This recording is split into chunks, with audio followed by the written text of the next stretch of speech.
Hey there, survivors. Thanks for tuning in to tonight's episode. If you're new here, please consider subscribing. It really helps me keep these stories coming. And while you're here, let me know in the comments where you're listening from. Now let's get started. The city stirred before dawn, the deep rumble of the old hospital's clock tower breaking the stillness. From the roof of the hospital, I could see Haven General coming alive below me, a spread of streets and courtyards that hadn't existed 3 decades ago. The glow of lanterns illuminated the market square as vendors rolled up the shutters of their stalls, shaking the frost from tarps and lifting crates of goods salvaged from long-dead cities. Children hurried past with baskets, laughing as they dodged through narrow alleys that connected the heart of the settlement to the outlying districts. I rested both hands on the cold railing and took in the sight. The hospital we had once fought so hard to hold had become the center of something far bigger than we could have imagined. Over 1,000 people lived within the walls now, and the city stretched far beyond the original footprint. The walls themselves were a testament to what we had built, 20 feet high, reinforced with scavenged concrete and steel, and anchored by a series of trenches and barriers designed to funnel wandering infected into kill zones before they reached the gates. Beyond those walls, I could make out the faint blinking lights of the signal towers we had installed, each one manned and connected by a radio network that reached 50 miles in every direction. Patrols moved along those routes day and night, keeping the roads clear of both looters and the infected. The system had kept us alive for years, but it wasn't the walls or the towers that made me uneasy. It was the knowledge that even strongholds like Haven General could fall. The faint crunch of boots on gravel announced Clara's arrival before she reached me. My eldest daughter had inherited her mother's composure and my inability to stay asleep when there was work to be done. She stepped up beside me and took in the view, brushing a strand of dark hair from her face as the wind tugged at her coat. She was 24 now, sharp-minded and steady under pressure, and though I'd never said it aloud, I knew most of the city already looked at her as the one who would lead after me. "Everyone's talking about the convoy," she said after a moment. "We didn't get what we needed, did we?" I exhaled through my nose and shook my head. Not enough medicine, not enough anything.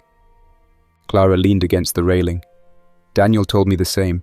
He said you'd ration what's left." I glanced at her. "He's right. We don't have a choice." She didn't argue, but the way her jaw tightened told me she wanted to.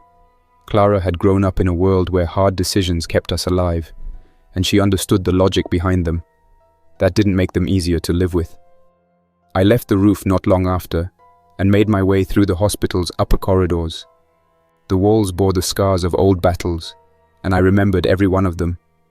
Now they served as our headquarters, housing the command center, infirmary, and the workshops where we maintained the tools and weapons that kept the city running.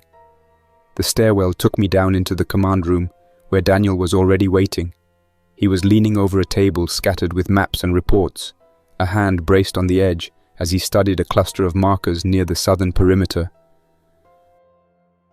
"They're not hiding anymore," he said without looking up. "The Confederation's building something out there, right on the edge of our territory." I joined him at the table. "Outposts?" "That's what it looks like," Daniel replied. He straightened and pushed a map toward me. 3 confirmed sites, maybe more we haven't found yet. They're reinforcing the roads, stockpiling supplies. It's not a good sign, Ethan. He didn't need to explain. I'd known this was coming. The Confederation had been growing steadily for years, swallowing smaller settlements by force or through the kind of promises desperate people couldn't afford to refuse. They were organized, well-armed, and ruthless in how they expanded their reach. We'd held them at arm's length by building Haven into a hub too strong to topple easily, but even strongholds could look tempting when you were building an empire. "They're testing us," I said, more to myself than to Daniel. He nodded grimly. "If we don't respond, it's only going to get worse." I stared at the markers on the map and felt the old familiar weight settle on my shoulders. It had been decades, but the choices never got easier. "We'll hold the line," I said finally. "Double the patrols. If the Confederation wants to push, we'll push back." Mara confronted me that evening, and I knew she would. She found me in the hospital chapel. the place she had rebuilt years ago into a sanctuary for anyone who needed more than walls to feel safe. Candles flickered against the stone walls, casting long shadows as she approached. She didn't raise her voice. She never did. But there was a quiet force in her words that had undone me more than once. "You're answering pressure with more pressure," she said, stepping into the pool of light from the candles. "That's what the Confederation expects. It gives them the excuse they're looking for." I rested my hands on the back of a chair. "They don't need excuses. They're building outposts on our perimeter, Mara. That's not a mistake. That's a threat. And if you respond with patrols and stronger defenses, you'll prove their point to the smaller communities watching this unfold. Do you want them to see us as a refuge or as another power to be feared?" Her question landed hard, and she knew it. Mara had become the city's spiritual leader, and the people trusted her just as much as they trusted me. More, some days. She could calm a frightened crowd or rally them in ways I never could. It was part of why we argued so much. She saw the heart of Haven, while I focused on the walls. "I'm not looking for a fight," I said after a long pause. "No," she replied softly, "but you're preparing for one." The tension spilled over to the children. Rachel found me the next morning while I was reviewing supply logs in the command room. She was 20 now, more idealistic than her sister and far more willing to tell me when she thought I was wrong. She perched on the edge of the table, her arms crossed as she watched me. "Mother says you're planning to expand the patrols near the south," she said. I didn't look up from the logs. "We need to know what the Confederation's doing." Rachel frowned. "What if you talk to them instead? We could at least try. Sending more patrols is just going to make things worse." I finally met her gaze. "Your mother already gave me that lecture." Rachel straightened. "Maybe you should listen to her. Or me." I set the logs aside. "Rachel, there are times for talking and times for preparing. Right now, we don't have the luxury of guessing which this is." She shook her head and left without another word. I spent the afternoon at the training camp near the eastern wall. Ethan Jr. was there, sparring with one of the older recruits. At 17, he was quick and strong but unfocused, trying too hard to prove himself. He grinned when he spotted me, but it faded when he realized I wasn't there to watch. "You missed your perimeter shift," I said once his match ended. He shrugged, grabbing a water flask from the bench. "I switched with someone. I needed the practice."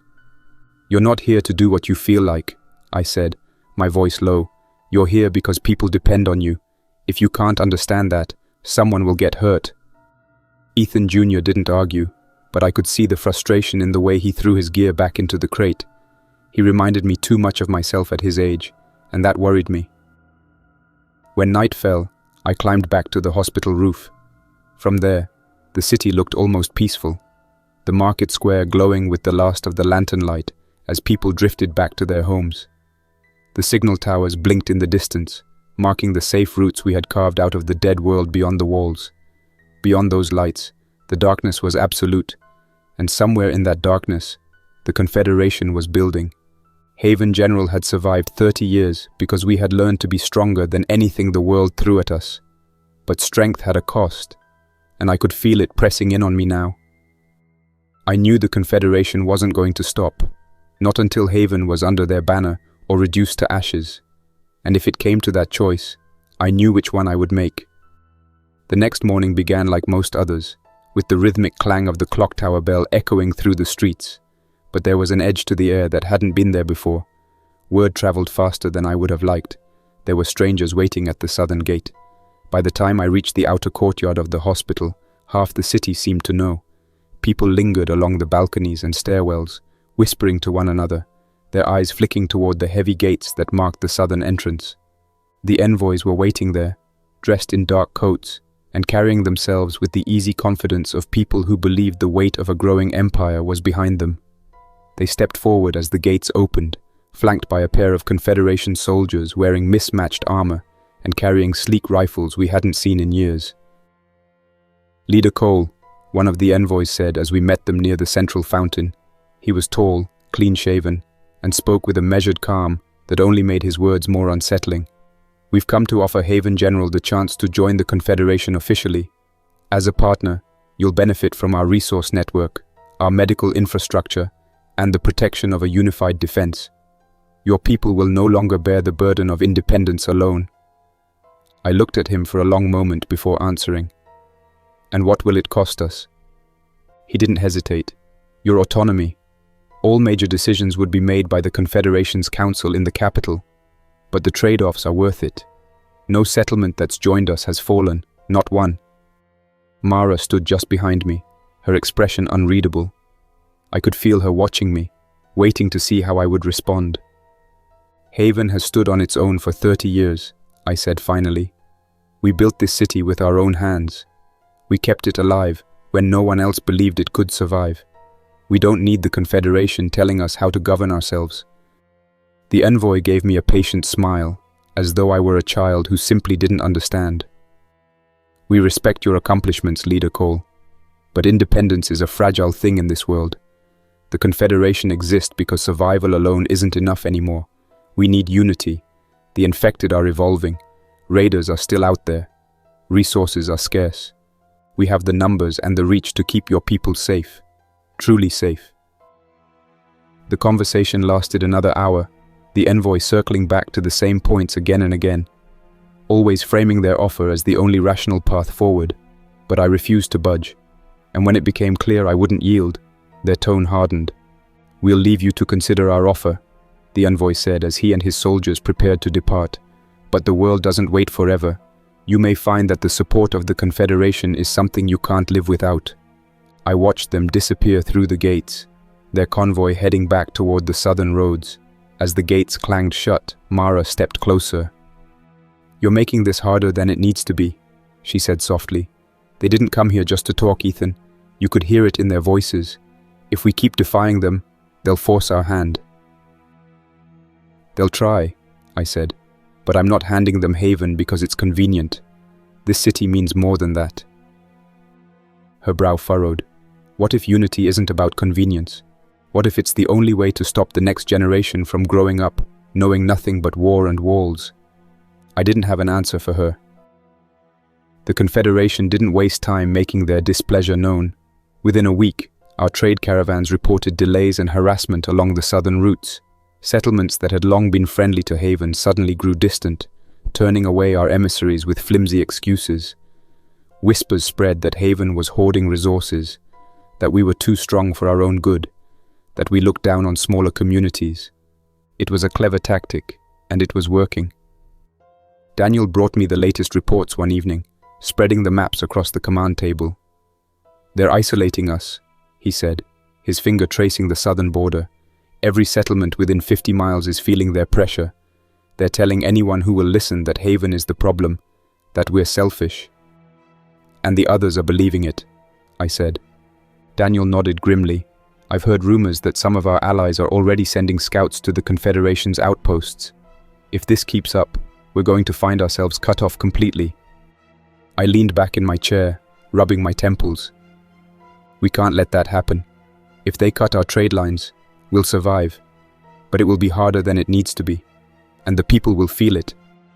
Daniel hesitated, then said, "We could reopen talks, buy time, show the Confederation that we're willing to negotiate."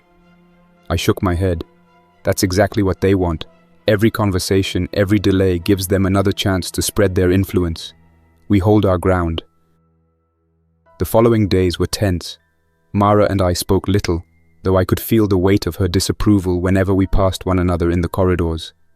Rachel confronted me outright one night at dinner, her voice sharp as she accused me of pushing Haven toward war. Clara sat silently through the argument, her eyes downcast, and I could see the conflict written in her face. It was a storm I couldn't ignore, but I didn't know how to ease it.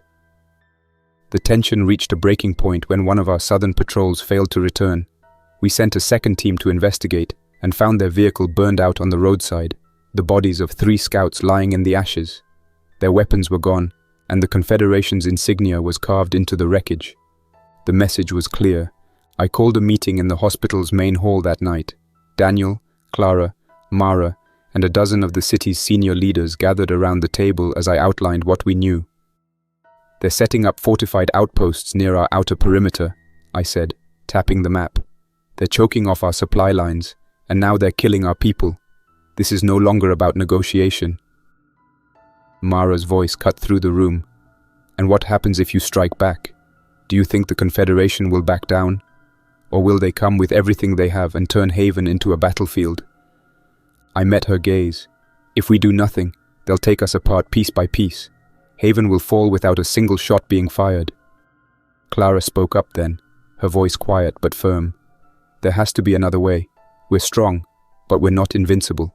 If we lose the people's faith, it won't matter how many walls we have. I let the silence stretch for a long moment before I answered. Then we'll give the people something to believe in. We'll tighten our defenses, keep our scouts in the field, and make it clear to the Confederation that Haven General doesn't bend. The meeting ended without consensus. Some wanted to strike back immediately, to destroy the outposts before they could grow stronger. Others argued for diplomacy, for any chance to avoid open conflict. I listened to every voice, but in the end, the decision was mine, and I already knew what I was going to do. As the leaders filed out of the hall, I caught Daniel's arm. "Send scouts to the southern perimeter," I said. "I want to know exactly what the Confederation is building and how quickly it's growing. And tell them to be careful. We can't afford to lose anyone else." Daniel nodded. "I'll take care of it." When I was finally alone, I returned to the roof of the hospital. The city stretched out beneath me, its streets glowing softly in the darkness. A fragile island of light in a dead world. Beyond the walls, the signal towers blinked their steady rhythm, but I knew the Confederation was out there, pushing closer with every passing day. Mara's words echoed in my mind, along with Clara's and Rachel's, but I couldn't see another path. The Confederation wanted to make us a cautionary tale. They wanted the other settlements to watch us bend and believe that resistance was futile. The unease inside Haven General was impossible to ignore. It crept into every street corner and alleyway, into whispered conversations over market stalls and late-night gatherings in the old hospital's mess hall. People knew the Confederation was tightening its grip, even if they didn't have the full picture. Some called for surrender, claiming that Haven couldn't stand alone forever, and that it was better to join on our own terms than wait for the inevitable. Others pushed for preemptive strikes, their voices loud and insistent, arguing that we should attack the Confederation's outpost now, before their forces could grow too strong. Neither camp was quiet about their feelings. Arguments broke out in the market square daily, often spilling into shouting matches that had to be broken up by the city guards. The sense of unity we had built for 30 years was beginning to fray, and I could feel the cracks widening with each passing day. Mara made her position clear from the beginning. She held open forums in the chapel, speaking to anyone who would listen about the importance of diplomacy, of building alliances rather than enemies. She was persuasive, and people flocked to hear her speak. It was difficult to argue with her when she stood before a crowd, her voice steady and compassionate, painting a picture of a future without war. I attended one of those gatherings once, standing quietly at the back while she addressed the crowd. She spoke about the children growing up in Haven, about how they deserved a life that wasn't defined by barricades and battles. When someone asked if she believed the Confederation could be trusted, she didn't answer directly, only said that Haven could not hope to survive if it stood alone against the entire world. She didn't mention me by name, but I knew her words were meant for me as much as anyone. Daniel and Clara spent their days shoring up the defenses. Clara had thrown herself into the work with a quiet intensity, overseeing the construction of new barriers along the inner streets and organizing civilian evacuation drills in case the walls were ever breached. Daniel coordinated the patrols, extending their reach deeper into the perimeter despite the risk. He came to me more than once with reports of citizens openly questioning our leadership, but he never said outright which direction he believed we should take. "I'll back whatever decision you make," he told me one evening as we stood on the outer wall, looking out at the dark tree line. "But you need to know that people are scared.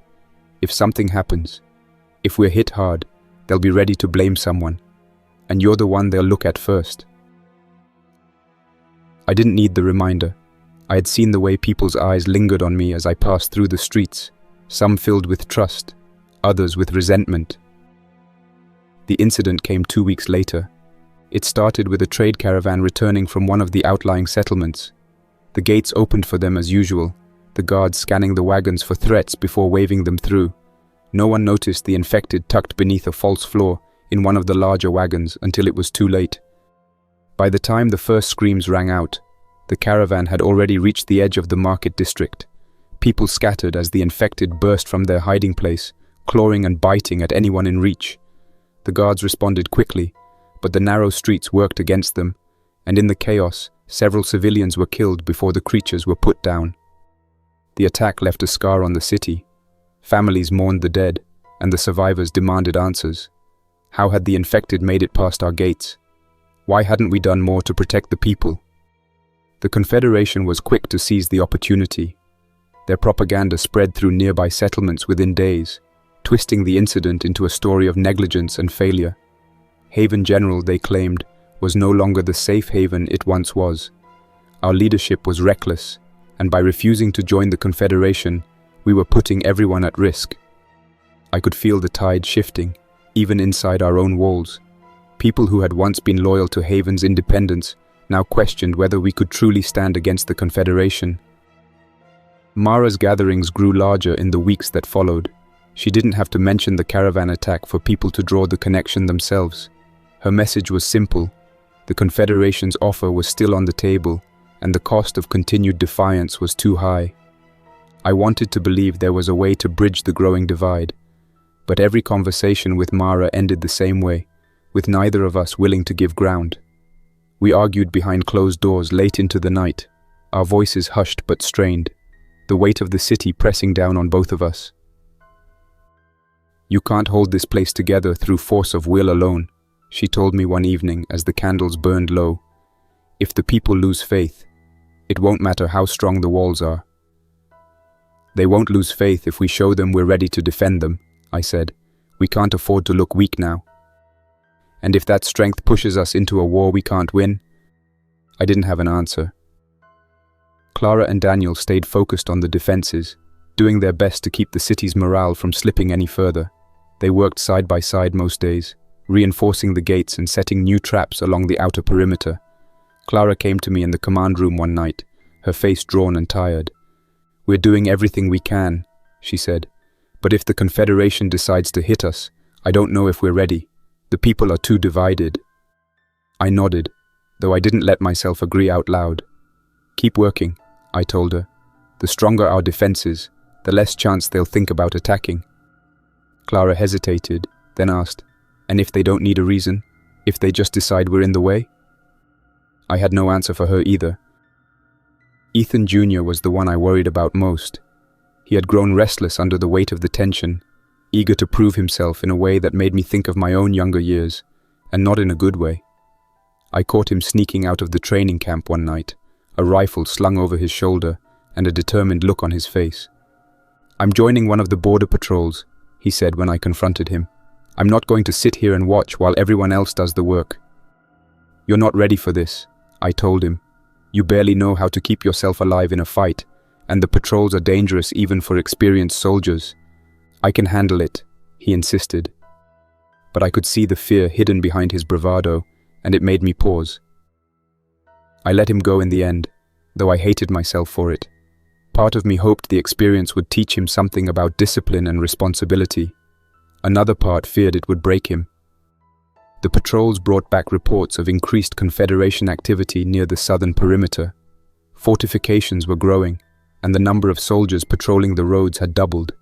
Daniel pushed for stronger scouting missions, but I hesitated. Every team we sent out risked being caught or killed, and after the caravan attack, I wasn't sure how much more loss Haven could take. The city was a powder keg, and all it would take was one more spark to set it ablaze. I stood on the hospital roof late one night, staring out at the blinking signal towers in the distance.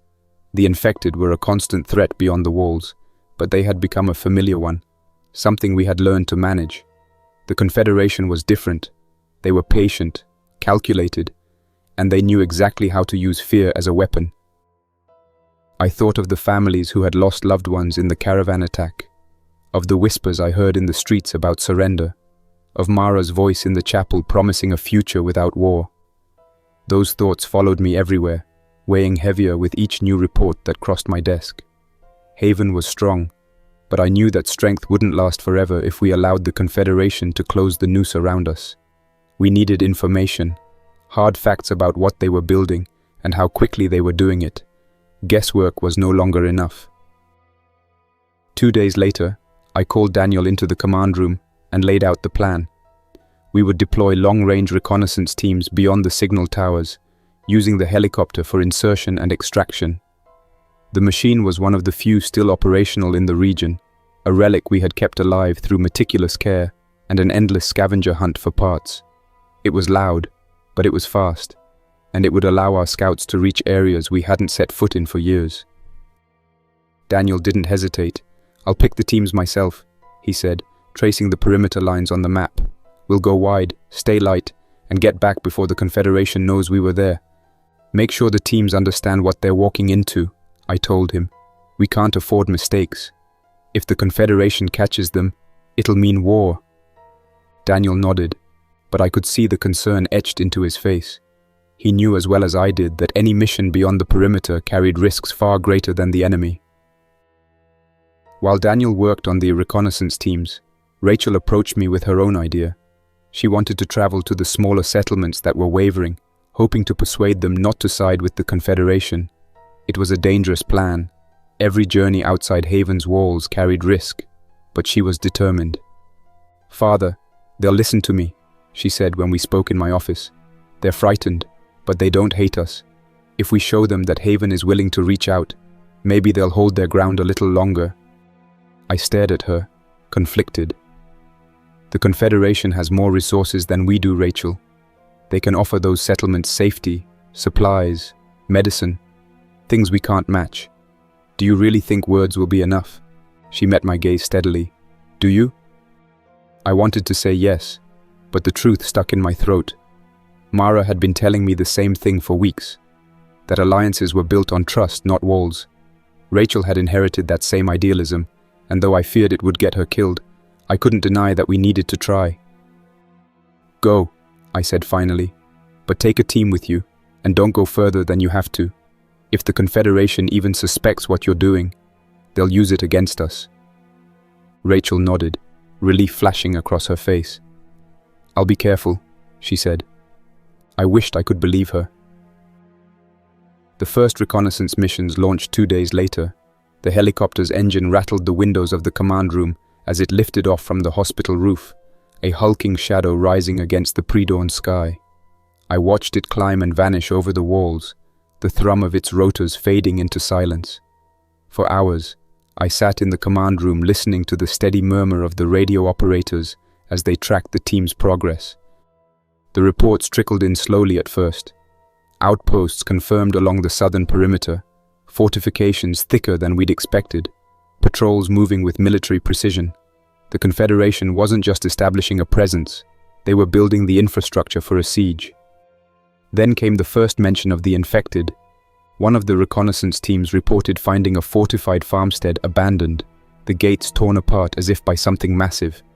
They described hulking creatures moving through the ruins, infected larger and stronger than any we'd seen before. When the team tried to observe from a distance, one of the creatures smashed through a reinforced shed wall and charged at their vehicle, shoving it halfway off the road before they could get clear. "They're not like the others," the scout reported, his voice crackling through the radio. "Faster, stronger, and smarter. They moved together, like they were trying to corner us." The next day, a different team encountered another variant, smaller infected that hunted in packs, coordinating their attacks with terrifying precision. They stalked the scouts for hours, striking only when the team tried to rest. It was only through sheer luck and heavy gunfire that the scouts escaped, their vehicle peppered with claw marks and bullet holes. The infected had always been a threat, but we had learned their patterns over the years, had grown used to their shambling persistence. These new variants were something different. They could breach fortifications, overwhelm patrols, and vanish just as quickly. It felt as if the world was reminding us that even after 3 decades, we were never truly safe. Rachel returned from her outreach missions around the same time the reconnaissance teams were bringing back their findings. She looked tired but determined, and the reports she carried were mixed. Some settlements had agreed to keep their distance from the Confederation, at least for now, but others had already pledged allegiance in exchange for resources. "I'm not sure we're getting through," she admitted one night as we stood in the command room. "People are scared, and the Confederation knows how to feed that fear. They're promising stability, Father. You can't fight that with walls and watchtowers." I wanted to argue, but the words wouldn't come. Instead, I told her about the new infected variants. "The Confederation can't protect them from this," I said. "No one can." Rachel's expression softened, but I could see the doubt in her eyes. The situation worsened a week later when one of the signal towers 40 miles out went dark. The tower had been a critical part of our outer network, linking multiple patrol routes and relaying information from distant settlements. When the radio operators lost contact, I feared the worst. Daniel volunteered to lead the response team. "If the Confederation sabotaged it, we need to know," he said. I agreed, but insisted he take a full squad. "No risks," I told him. "If you find trouble, pull back." The team set out at first light. Hours passed with no word, and then the radio crackled to life. "The tower's gone," Daniel reported, his voice tight. "The support beams were cut clean through. Whoever did it knew exactly what they were doing. We found tracks leading south, but they're already cold. And Ethan, we found blood, a lot of it." I gripped the edge of the table, forcing my voice to remain steady. "Any survivors?" "None," Daniel said. The news spread quickly. Losing the tower left a hole in our network that would take weeks to repair, and the knowledge that someone, likely the Confederation, had struck so close to home only deepened the fear inside Haven. That night, I stood on the hospital roof again, staring at the blinking lights of the remaining signal towers. Each one felt like a fragile lifeline in the darkness, and I knew we couldn't afford to lose another. The Confederation was tightening the noose, the infected were growing stronger, and Haven General was more divided than ever. I thought of Mara's words again, of Rachel's determination, of Clara and Daniel working tirelessly to keep the city safe. I thought of Ethan Jr., restless and reckless, and wondered how much longer we could keep him, and the rest of Haven's children, safe from the storm that was coming. The storm didn't take long to arrive. It began with reports from the far western perimeter. Small farms and allied outposts were being hit by coordinated strikes, raids too precise to be random.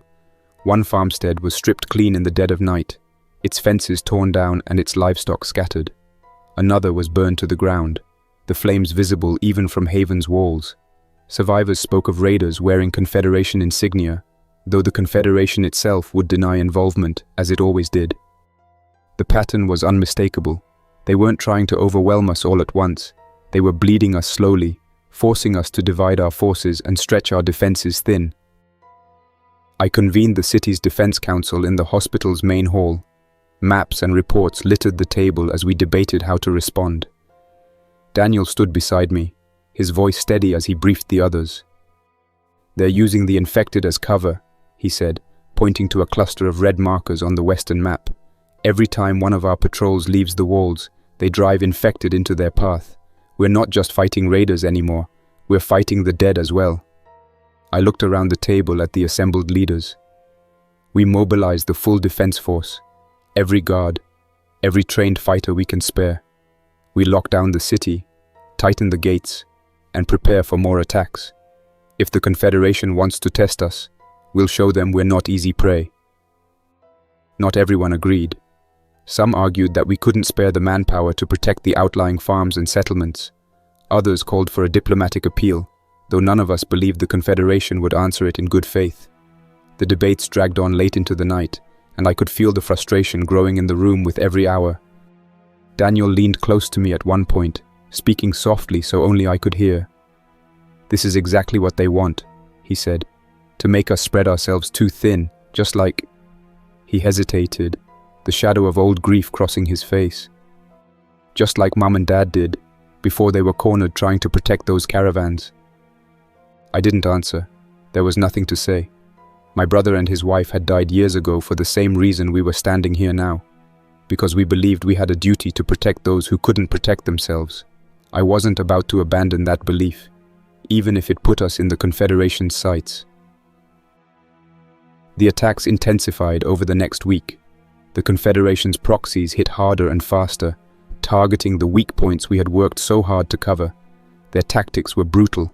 They would unleash infected into farmsteads and settlements first, using the chaos to destroy defenses and strip supplies. By the time our patrols arrived, the damage was done. Haven's walls and inner traps kept the city itself secure, but the constant stream of bad news was eating away at morale. The whispers in the market grew louder, more accusatory. Some believed the Confederation's propaganda that we had brought this on ourselves by refusing to join them. Others believed we weren't doing enough to fight back. I saw it in the eyes of the people when I walked the streets. Fear, anger, and exhaustion. We had survived for 3 decades, but this was the first time in years I had felt the city beginning to fracture under the weight of the world outside. Mara saw it too, and she decided to act. She organized a rally in the market square, calling for every citizen who could spare the time to gather. By the time I arrived, hundreds of people had filled the square, spilling out into the surrounding streets. Mara stood on the steps of the old courthouse, her voice carrying clearly across the crowd. "We have faced worse than this before," she said, her tone warm but firm. "And we endured because we stood together. Haven is not just walls and weapons. It is every one of us. The Confederation wants to divide us, but we cannot allow fear to turn us against each other. We are stronger than they realize."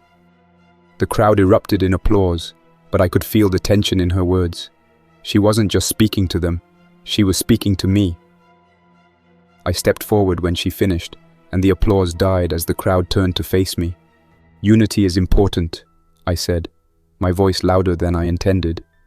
"But we cannot pretend that words alone will keep us safe. The Confederation wants to break us, and if we don't show them that Haven will fight, we won't have a city left to defend." Mara's eyes locked on mine, and I could see the anger there. "We can't keep ruling with fear, Ethan," she said, her voice rising for the first time in years.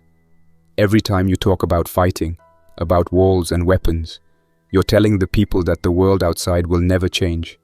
And if they start to believe that, Haven will die from the inside long before the Confederation reaches our gates." Gasps rippled through the crowd at her open challenge, but I held her gaze. "I'm telling them the truth," I said. "If that's fear, so be it." We didn't speak after the rally. Mara disappeared into the chapel with her supporters, and I returned to the hospital command room, feeling the weight of a city divided pressing down on me. The pressure only mounted when word reached us of an attack on one of our forward observation towers. The outpost was positioned along the eastern ridgeline, a key vantage point overlooking the approach to Haven. Ethan Jr. had been assigned there as part of his border patrol duties, and when I heard his name among the list of those injured, I felt a surge of cold panic I hadn't felt in years. By the time I reached the infirmary, he was already being treated. He lay pale and grimacing on the cot as the medics worked to clean and stitch the gash that ran across his thigh. "What happened?" I asked, my voice sharper than I meant. Ethan Jr. avoided my eyes. "We were ambushed. Infected first, then gunfire from the trees. I tried to hold my position." He trailed off, wincing as the medic tightened the sutures. "You should have fallen back," I said. "That tower wasn't worth your life." His jaw clenched. I wanted to prove I could do this. There was nothing I could say to that. He was young, eager to show that he belonged, just as I had been once. But his recklessness had nearly cost him everything, and I could see the shame in his eyes as he turned away. "Rest," I said quietly, placing a hand on his shoulder. "You'll need your strength in the days ahead." The days ahead were exactly what I feared. The Confederation's strikes grew bolder, creeping closer to Haven's walls with each passing night. We had repelled every attempt so far, our traps and fortifications holding against waves of infected and small raiding parties. But I knew this was only the beginning. They were testing our defenses, looking for weaknesses, and when they found them, the real siege would begin. I knew we couldn't hold Haven General alone forever. The Confederation was too large, too well organized, and it had already managed to isolate us from much of the region. If we didn't build alliances now, we would stand alone when they came for us in full force. Daniel was the obvious choice to lead the effort. He had the experience, the patience, and the credibility needed to speak for Haven. I called him into the command room the next morning. The maps of nearby settlements spread across the table between us. "I want you to take a team and visit every neutral settlement within reach," I said. "Tell them what's happening, and make it clear that if we fall, they'll be next. We need allies, Daniel. A coalition strong enough to make the Confederation think twice." He studied the maps for a long moment before nodding. "Some of these communities are already leaning toward the Confederation," he said quietly. "They'll think siding with us is a death sentence." "Then give them a reason to believe otherwise," I told him. "We can't afford to lose anyone else to the Confederation's lies." Daniel left with a convoy that same afternoon, accompanied by a small escort of Haven's best negotiators and guards.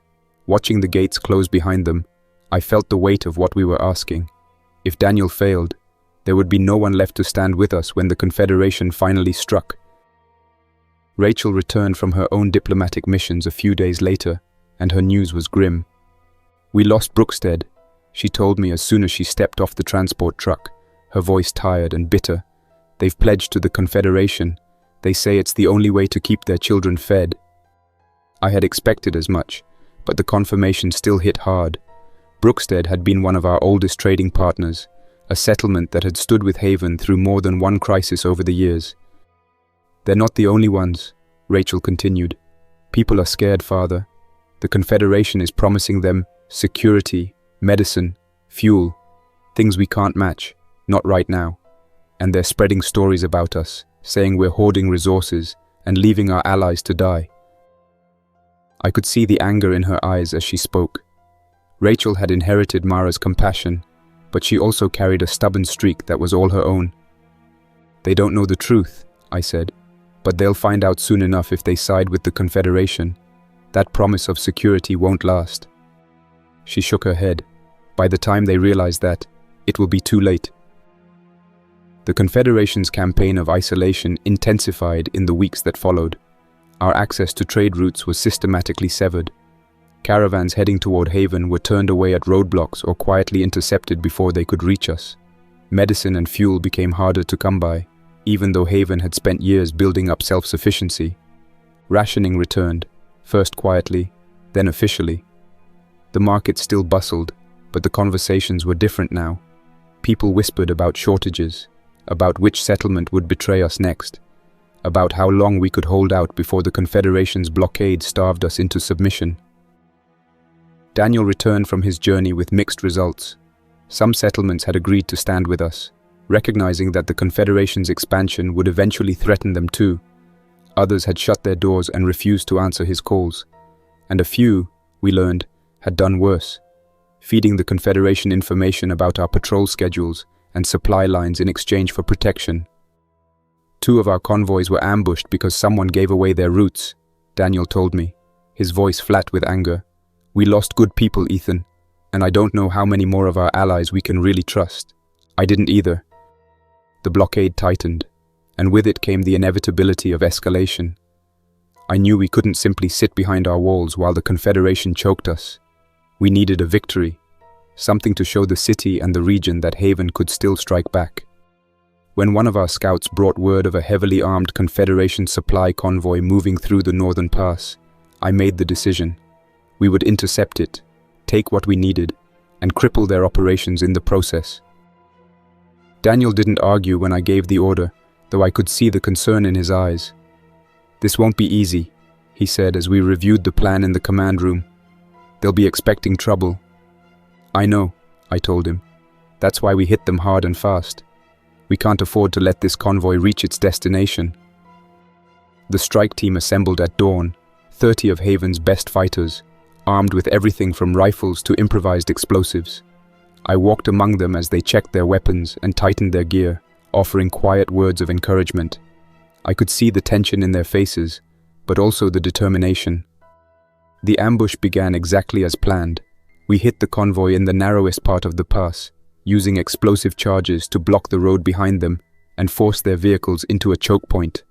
Gunfire erupted from the cliffs above as our fighters opened up on the lead trucks, and for a moment it seemed as if we might pull off a clean victory. But the Confederation was ready for us. Armored vehicles rolled forward from the center of the convoy, their mounted guns tearing through the rocks where our sharpshooters were positioned. The battle descended into chaos as we scrambled to hold our ground. I fought alongside the others, shouting orders as bullets snapped past my head, and the roar of the armored engines filled the air. We took the convoy in the end, but the cost was high. Several of our people were killed, and even more were wounded. We captured the supplies we needed: medicine, fuel, and enough ammunition to replenish our stockpiles. But the victory felt hollow as we loaded the bodies of the dead onto the trucks for the trip home. When we returned to Haven, the city greeted us with relief and celebration. The markets filled with fresh supplies, and for a brief moment, morale lifted. People believed again that we could stand against the Confederation. But I knew the Confederation wouldn't take this lightly. We had struck a blow against them, and now they would come for us with everything they had. The first signs appeared days after the convoy ambush. Scouts returned with reports of massive troop movements near the southern perimeter. The Confederation wasn't bothering to hide this time. Their forces were massing openly, armored vehicles crawling through the roads like steel insects. Supply lines fed the buildup from every direction. They were constructing staging grounds just beyond the reach of our signal towers, fortifying them with heavy weapons and patrols. In the command room, we spread the latest reports across the table. Daniel stood at my side, tracing the growing concentration of enemy forces. "They're coming with an army," he said, his voice grim. "Armored carriers, mounted guns, and siege equipment. We've even seen drones. Old tech they've scavenged and rebuilt. Surveillance platforms. They'll be watching every move we make," Clara added, arms crossed as she studied the map. "If we try to move supplies or troops outside the walls, they'll know instantly." Mara was there as well, standing near the edge of the room with her arms folded. She waited until the discussion paused before she spoke. "We need an evacuation plan," she said. "If the walls fall, we can't leave the people trapped here with nowhere to go." I turned to her, shaking my head. "We're not abandoning Haven. This city is more than walls and weapons. It's the only place in this region strong enough to resist the Confederation. If we leave, we hand them everything we've built. And if you stand and fight to the last man, you hand them a massacre," Mara countered. "Ethan, we've spent decades building this community. Don't throw it away out of pride." "It's not pride," I said, my voice hard. "It's survival. If we run, we'll be hunted until there's nothing left. Haven General is our only chance to hold the line." The room fell into uneasy silence after that. Mara's supporters shifted uncomfortably, but no one spoke. Clara and Daniel began issuing orders, and the preparations for the siege accelerated. Every able-bodied adult was called to the walls. The hospital's lower levels were cleared and stocked with food and water in case the upper city was breached. New barricades were built along the inner streets, and the training camps turned into assembly points for reserve forces. We set up kill zones at key choke points, lacing them with explosives and traps designed to slow the Confederation's advance.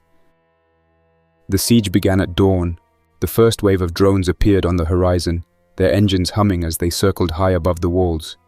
We hit as many as we could with rifle fire, but for every drone we shot down, 2 more arrived to take its place. Minutes later, the ground shook as the Confederation's armored vehicles rolled into position. Artillery shells slammed into the outer walls, sending plumes of dust and debris into the air. The defenders held firm. Rifle teams lined the walls, returning fire as the Confederation's infantry advanced. Our traps worked as intended, mines and explosives detonating beneath the attackers' feet, tearing gaps in their ranks. But the Confederation kept coming, their siege weapons pounding the walls relentlessly. Then they unleashed the infected. Trucks with reinforced cages backed up to the edges of the battlefield, releasing hordes of infected directly toward Haven's gates. The creatures surged forward in a frenzy, driven by hunger and confusion, smashing into our defenses with no regard for their own survival. They acted as a living shield for the Confederation's troops, soaking up our gunfire and forcing us to choose between holding the walls and stopping the enemy behind them. "Breach in the eastern sector," a voice shouted over the radio. "They're through the outer gate." I sprinted along the battlements, shouting orders as we rushed reinforcements to the breach. The eastern wall was collapsing under the weight of the infected, the steel gates buckling as Confederation troops poured in behind them. Son's son, now a captain in the guard, led the defense, rallying the fighters who still held the line. "Get the civilians out of here," he shouted as I reached the sector. "We'll hold as long as we can."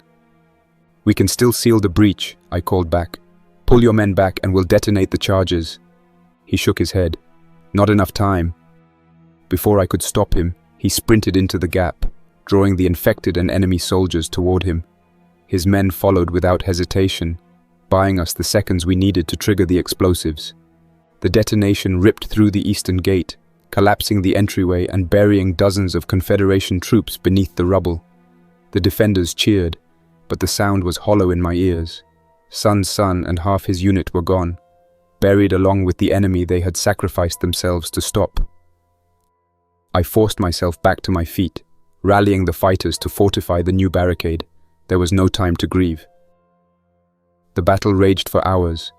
The Confederation attacked from every direction, hammering the walls with artillery, probing for weak points. Our fighters were exhausted, their ammunition dwindling, but they held. Mara's evacuation plan, though I had refused to call it that, proved vital as we moved civilians into the hospital's lower levels, keeping them safe from the shelling.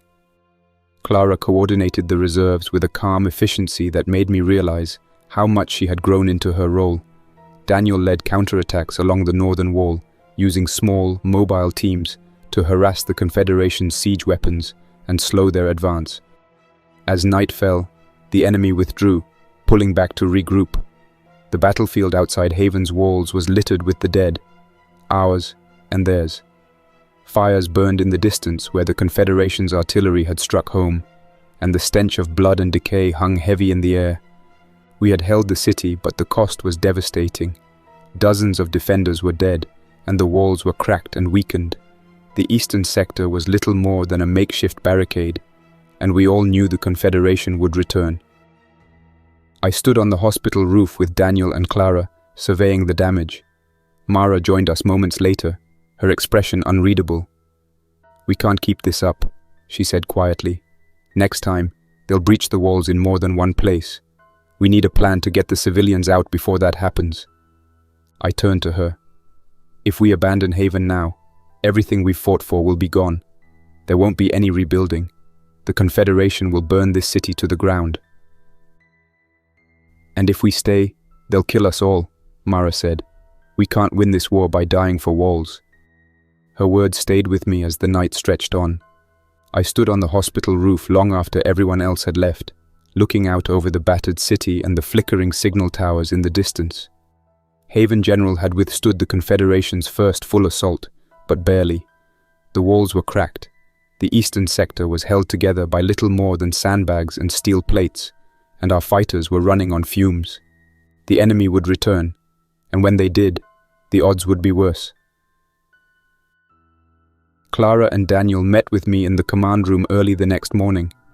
The maps and scouting reports lay spread across the table, red markers showing the positions of the Confederation's forward command posts. "They're coordinating from here," Daniel said, pointing to a cluster of symbols south of the city. "Everything from artillery strikes to troop movements is being run out of that camp. If we can take it out, we'll buy ourselves time." Clara leaned in, her expression sharp and focused. "We have one advantage they aren't expecting: the helicopter. If we can drop a small team behind their lines, we can disable their command network before they know what's happening." I hesitated. The helicopter was one of our most valuable assets, a machine we had kept alive for years through meticulous care and sheer luck. Using it for such a risky mission could cost us everything, but Clara's logic was sound. "It's dangerous," I said finally. "If the Confederation spots you, there won't be any rescue." Clara didn't flinch. "We can't sit here waiting for them to crush us. This might be the only chance we have to shift the balance." Daniel met my gaze. "I'll lead the team," he said. "Clara will go with me. We'll hit the command post, gather whatever intelligence we can, and get out." I nodded reluctantly. "Do it, and be fast." While Clara and Daniel prepared their mission, Mara and Rachel began quietly working on their own contingency plan. Though I had refused to call it an evacuation, they knew the city needed a way out if the walls fell. They gathered a team of volunteers and began mapping out Haven's old sewer tunnels and service shafts, many of which had been sealed for decades. Some passages were partially collapsed, and had to be cleared by hand, the work slow and dangerous. But Mara was relentless, directing the effort even as Rachel crawled through the dust and rubble with a lantern to mark the usable routes. "If it comes to this," Mara told me one night as I checked on their progress, "at least the people will have a chance to escape." I wanted to argue, but I couldn't. The helicopter lifted off just before dawn 2 days later. I stood on the hospital roof as the rotors thundered overhead, watching Clara and Daniel disappear into the pre-dawn gloom. Every instinct in me screamed that I should have gone with them, but I knew my place was here, holding the city together while they struck the enemy at its heart. The waiting was the worst part. I spent the day moving between the walls and the command center, directing reinforcements where needed as the Confederation probed our defenses. Their artillery was relentless, pounding the same weak points again and again. In the eastern sector, Ethan Jr. stood with a group of young defenders, holding one of the compromised wall sections. I watched him from a distance as he barked orders, his face streaked with sweat and dust. He had changed since the observation tower attack. The reckless bravado was gone, replaced by a grim determination. He moved with purpose, helping the others fortify their position, even taking shifts on the wall himself. One of the militia captains approached me as I passed through. "Your son's earning respect out there," he said quietly. "He's holding that sector together." I nodded, pride and worry twisting together in my chest. "Keep him alive," I said. "We're all trying," the captain replied. The call from Clara came late in the afternoon. The helicopter's radio crackled with static before her voice cut through, breathless but steady. "We're in," she said. "Command post is down. We destroyed their communications equipment and captured one of their officers. He's badly hurt, but we're bringing him back." Relief washed over me, but it was tempered by the knowledge that the Confederation would respond. We rushed to secure the landing zone as the helicopter returned, the defenders lining the hospital courtyard with rifles ready. Clara and Daniel stepped out of the helicopter, their faces streaked with sweat and soot. Between them, they dragged a Confederation officer, his uniform torn and bloodied. He was barely conscious, but alive. "We need to question him," Daniel said as we carried the man into the infirmary. "He knows things, Ethan, about their capital, about their numbers." I leaned over the officer, meeting his glazed eyes. "Tell me where your leaders are," I said quietly. "Tell me what you're planning." He smiled weakly, the expression bitter. "You can't stop it," he whispered. "The Confederation is bigger than you think." We treated his wounds enough to keep him alive, then moved him to the lower levels of the hospital for interrogation. Over the next few hours, Daniel and I pried every piece of information we could from him. Their capital was farther south than we had believed, a heavily fortified city built around an old industrial hub. Their forces numbered in the thousands, with enough weapons and resources to wage war for years. And their goal was clear: total control over every surviving settlement in the region. "We're not going to survive this by waiting for them to come again," Daniel said when we were finally alone. "If we stay behind these walls, they'll bury us here." I stared at the map on the table, my mind already moving toward the unthinkable. The captured officer's information changed everything. We knew where the Confederation's heart was now, and we had a chance, however small, to strike it before they could destroy us. But taking the fight beyond Haven's walls would mean leaving the city vulnerable. Mara's escape tunnels would be the only backup plan if the Confederation launched another siege while we were gone. I thought of the people sleeping in the hospital's lower levels, of Ethan Jr. and the young defenders on the walls, of Clara and Daniel who had risked their lives to bring us this information. We had a choice to make. As night fell, I returned to the hospital roof. The city was quiet, the fires from the previous day's bombardment still smoldering in the distance. Clara joined me, standing silently at my side. "We can't keep fighting like this," she said softly. "I know," I replied. She looked at me then, her face tired but resolute. "Then we take the fight to them." Her words echoed in the silence of the command room long after everyone else had left. I stood over the table, the maps of the Confederation's strongholds spread before me, and felt the weight of decades of survival pressing down on my shoulders. We had endured this long by fortifying, holding, waiting for the storm to pass. But this storm would never pass. The Confederation would not stop until Haven was ground into dust. That night, I called the council together again. Daniel and Clara stood at my side as I explained the plan. We would leave Haven with a strike force, our best fighters, and move deep into Confederation territory. Their capital hub lay in the south, a fortress city built from the skeleton of an old industrial center, and it was there that their power was anchored. We would cut off their supply lines on the way, rally settlements that had been sitting on the fence, and cripple their ability to wage war before they could strike Haven again. This is our only chance, I said. We can't afford to sit behind these walls and wait for their next siege. If we win, Haven survives. If we lose, then at least we take as much of their strength as we can with us. The arguments came quickly. Some council members feared leaving the city undefended. Others doubted we could even reach the Confederation's capital alive. Mara stood at the back of the room, arms crossed, watching the debate unfold, and I knew she was waiting for her moment. "You're gambling with all of our lives," she said finally, stepping forward. "You think this is the only way because you're too stubborn to see another path. But Haven is more than these walls, Ethan. If you take our best fighters and fail, you'll doom everyone left behind." "It's already doomed if we don't act," I said, my voice harsher than I intended. "The Confederation will bleed us dry if we let them.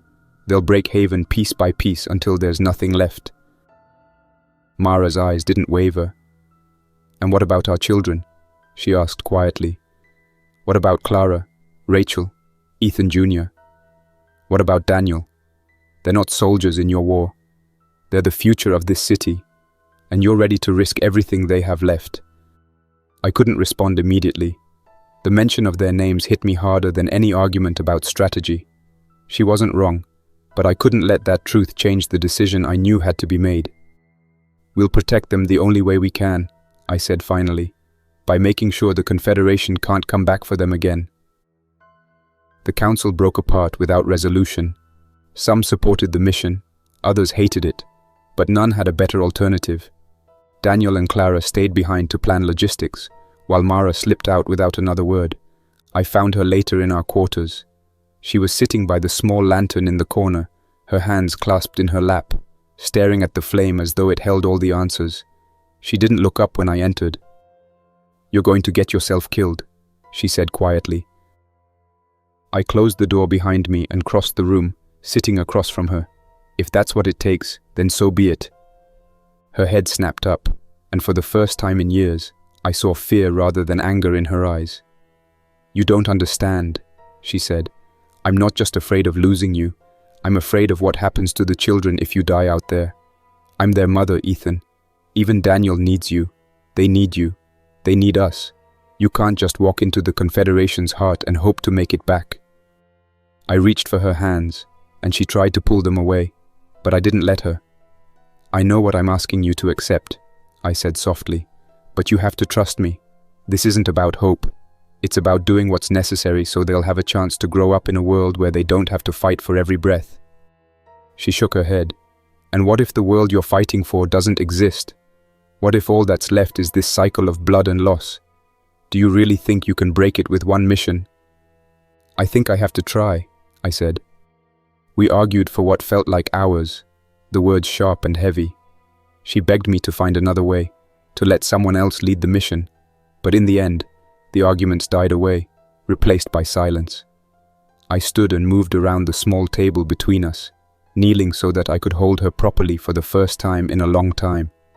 Her shoulders trembled against me, but she didn't pull away. "I need you to do something for me," I whispered. She drew back enough to look at me. "What?" "Clara can't go," I said. "She's too important. If something happens to me, she'll be the one who leads Haven forward. I need you to keep her here, whatever it takes." Mara hesitated, but I could see the understanding in her eyes. "She won't forgive me," she said quietly. "She will one day," I told her. "But if she dies out there with me, there won't be anything left to forgive." Mara finally nodded, and for the first time in weeks, I felt a small measure of peace. The preparations consumed the next 2 days. Daniel organized the strike teams with precision, selecting only those with the experience and resolve needed to survive in enemy territory. We outfitted the teams with the best weapons and equipment we had left, stockpiling explosives for the mission's final phase. The plan was straightforward but perilous. We would leave Haven under cover of night, move through the Confederation's supply lines, and dismantle them one by one. Every depot destroyed would weaken the enemy's grip, and each victory would rally settlements still loyal to Haven to our side. Clara approached me the night before departure, fury in her voice when she learned of Mara's decision to keep her from the mission. "You can't do this," she said. "I've been on the front lines from the beginning.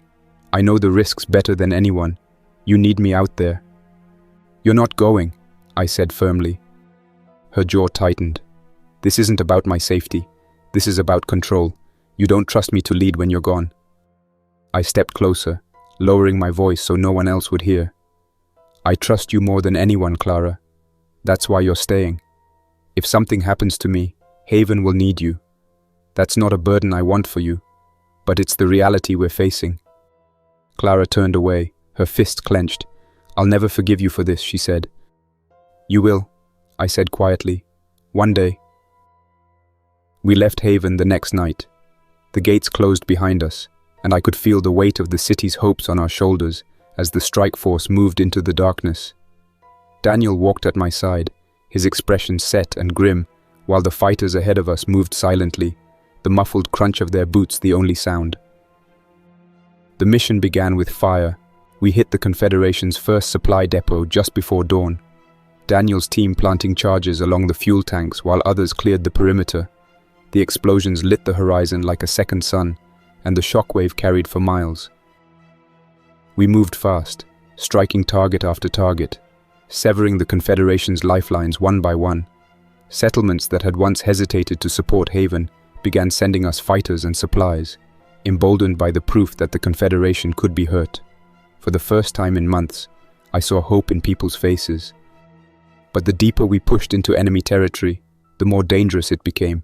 The Confederation tightened its patrols, and every engagement cost us lives. We fought ambushes on narrow roads, skirmishes in abandoned towns, and nighttime assaults in the ruins of old industrial sites. By the time we reached the Confederation's capital hub, our numbers had been reduced by nearly half. The capital was everything we had feared, a fortress built from the remnants of a sprawling industrial complex, its walls bristling with automated guns and watchtowers. We couldn't storm it head-on. Instead, we split our forces, sending replacement team to create a diversion at the western gate, while Daniel and I slipped through a drainage tunnel beneath the walls with a smaller strike group.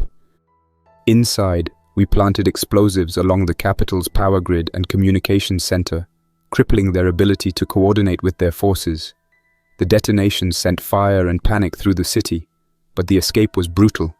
Confederation troops poured into the tunnels as we fought our way out, and somewhere in the chaos, I felt the searing pain of a bullet tearing into my side. Daniel refused to leave me. He dragged me through the tunnels, half supporting my weight as I staggered, my boots slipping in the mud and blood pooled along the narrow floor. Gunfire and shouts echoed behind us, closer with every passing second. Daniel fired blindly over his shoulder with his free hand, forcing the Confederation soldiers to take cover long enough for us to keep moving. By the time we reached the outer sewer grate, the diversionary team was already retreating. We emerged into the ruins of the industrial district, the air thick with smoke from the explosions we'd set in the capital's power grid. Flames licked the night sky behind us, but we could hear enemy reinforcements converging on the area from every direction. "Go!" one of the diversionary fighters shouted, waving us forward as he covered the rear. There was no organized extraction. We had planned for this. The mission had never guaranteed a clean way out. Each team was instructed to break apart, scatter, and find their own way home through the countryside. We ran, slipping through alleys and abandoned warehouses, staying low as drones hummed overhead. More than once we had to double back, finding roads blocked by Confederation patrols. We were forced to leave 2 wounded fighters behind when they could no longer keep pace. A decision that clawed at me long after we disappeared into the tree line beyond the city. Our return journey was nothing short of brutal. We avoided roads and settlements, living off what little food we could find. More than one fighter died of wounds sustained during the mission before we reached Haven's territory. We buried them in shallow graves, unable to carry their bodies further. When the gates of Haven finally came into view nearly a week later, I could barely stand. Daniel had held me up for most of the last day's march, his face drawn and exhausted, but he refused to let me collapse until we were inside. Mara was waiting at the gates when we arrived. Her eyes widened with relief as she saw us, but she also scanned the diminished group behind me and seemed to understand immediately how high the cost had been. She rushed forward, catching me as my legs finally gave out. "You came back," she whispered, clutching me as if afraid I might disappear. "For now," I managed, forcing a faint, tired smile. The Confederation was reeling.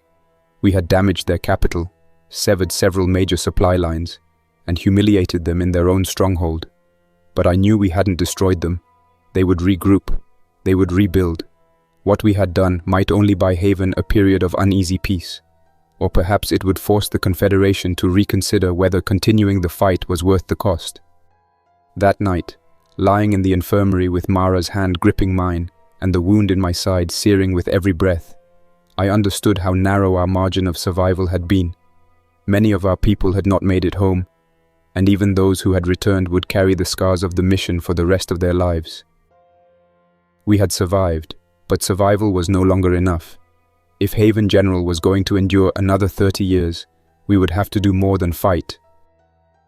Months passed before I could walk the streets of the city again. My wound had healed, but I still carried the stiffness of age and the scars of too many battles. Haven General had changed in that time. The siege and our counter-offensive against the Confederation had reshaped the city, physically and politically. New walls rose where old ones had been shattered. Watchtowers and fortifications were rebuilt higher, stronger, and smarter. Signal towers were repaired and expanded further into the countryside, their rhythmic blinking stretching like a chain of safety lights for miles. The Confederation, once the looming giant we feared, had fractured.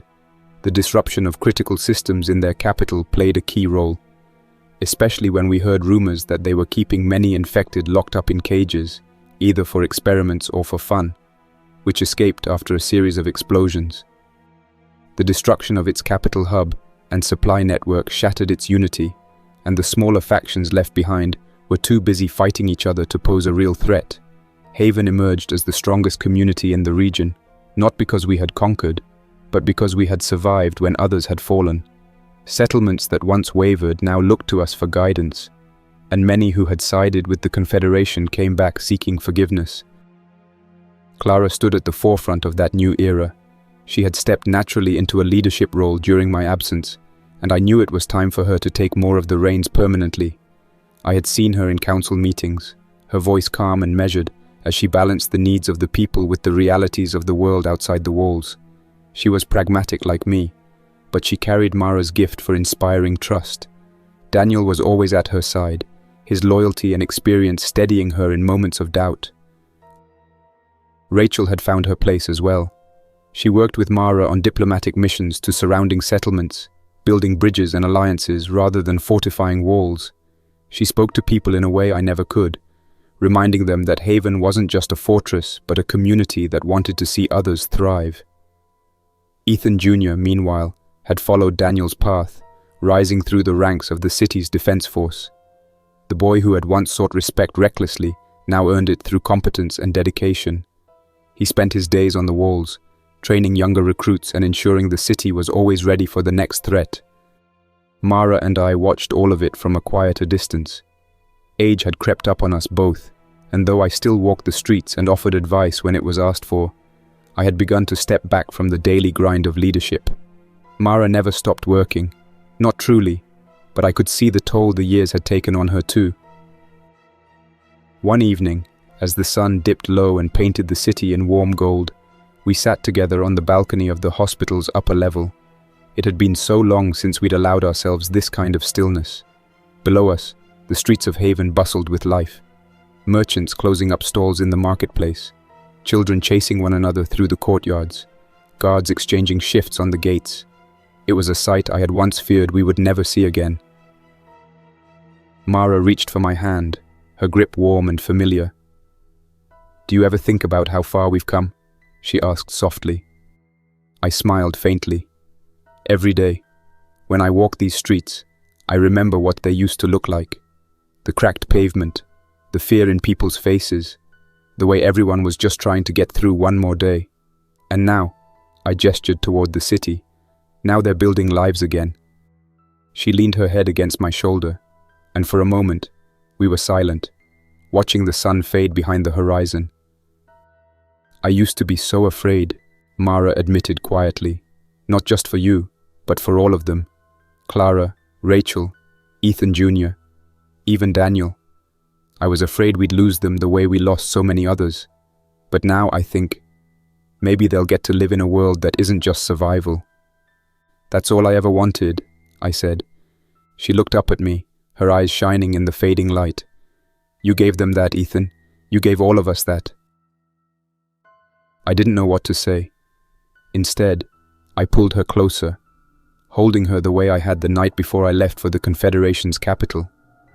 This time, there was no argument left between us, only gratitude for the family we had built and the city that had endured. The transition of leadership happened quietly, without ceremony. Clara and Daniel took on more of the council's responsibilities, and before long, they were the ones people turned to first.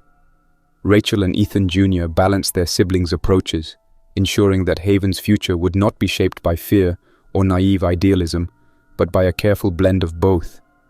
I still attended meetings when asked, but it was clear my role was no longer at the center, and I was at peace with that.